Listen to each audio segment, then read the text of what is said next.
Have you ever felt like everyone's eyes are on you when you mess up even when no one says a word? That was me this week, and honestly, it shook my confidence a little. I know exactly what you mean, Arif. We've all had that moment of embarrassment, like you want to disappear for a second.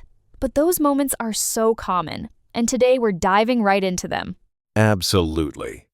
I'm Arif, and you're listening to the Daily Step Podcast, your cozy spot for real-life English practice. And with me is Nilu, as always. Right here. Whether you're doing chores or just relaxing, we're glad you're tuning in.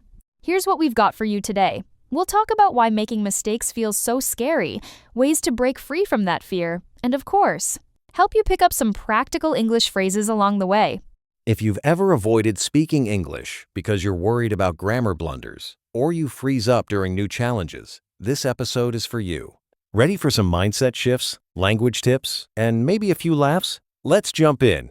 You know, Arif, when you took that wrong turn in your driving lesson, what actually made you feel embarrassed? No one yelled at you, right? Not at all. The instructor was really chill. For me, it's like this old habit from school. If you got an answer wrong, everyone would laugh, or maybe you'd get a big red mark. Our brains kind of learn to see mistakes as something dangerous or shameful. That's so true. And now with social media, it's like everyone's life is perfect travel, perfect English, perfect jobs. Nobody shows the times they mess up. Exactly. Last week, I spent hours stressing over one slide in a work presentation. I was so afraid it wasn't good enough, like everyone would notice that tiny mistake and judge me. And that's where we get stuck, right? Dwelling on those mistakes. Listeners, that means thinking about something negative over and over. It can really make you lose sleep for nothing. My mind was stuck in a loop. If I mess up, my boss won't trust me. Maybe I'll even lose my job. But in the end, nobody cared about that slide. The fear was all in my head. It's funny how we all think everyone notices our mistakes, when actually they're too busy thinking about their own. When you worry about your English, do you ever feel like people are judging you? Definitely. Sometimes I imagine everyone's an expert, but really, most people are just trying to communicate. I remember learning English and being afraid to even say hello in case I messed up the pronunciation. Same here. I used to freeze in speaking classes. But now I realize most listeners only want to understand you. They aren't holding a grammar checklist. That's such a relief, honestly. Like when I made that mistake in the presentation, my boss didn't even mention it. Everyone's focused on their own lives. Exactly. So maybe it's time we stop worrying so much about being perfect and just focus on getting our message across. So, Nilu, how do we actually move past this fear of mistakes? Because if we don't, we get stuck in a rut just repeating the same old patterns. I love that idiom, stuck in a rut. It's like you're trapped in a boring routine because you're too afraid to try new things. For English learners, that might mean only reading or listening, never speaking. Exactly. My advice is change your goal. Instead of chasing perfect English, aim to be understood. If you say, yesterday I go to market, people get it, even if the grammar isn't perfect. That's such a good point. The conversation keeps going, even with small mistakes. And honestly, making mistakes is how we learn. Experts aren't born, they've just made more mistakes and kept going.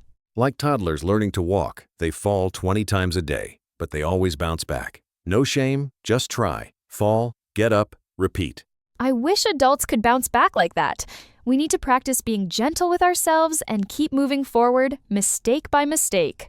All right, time for our word tour. We used some great phrases today, so let's break them down for you. First up, dwell on.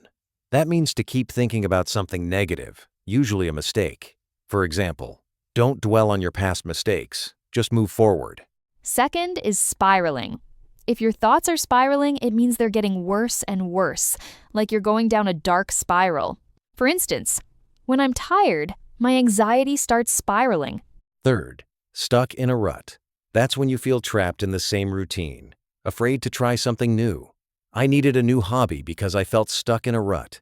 And last one, bounce back. It means to recover after a tough moment. Like, children usually bounce back from setbacks very quickly. Try using these in your own sentences this week. As we wrap up, let's highlight 3 big takeaways. First, most people are too busy with their own worries to notice your mistakes.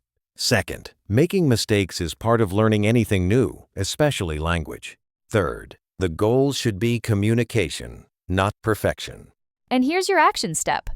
Think of one mistake you made recently, maybe in English, or just life, and write about what it taught you in our comments. 1 or 2 sentences is enough. We love reading your stories. Every comment helps someone else feel less alone on their English journey. Just remember, be kind to yourself. Progress comes one step and one mistake at a time.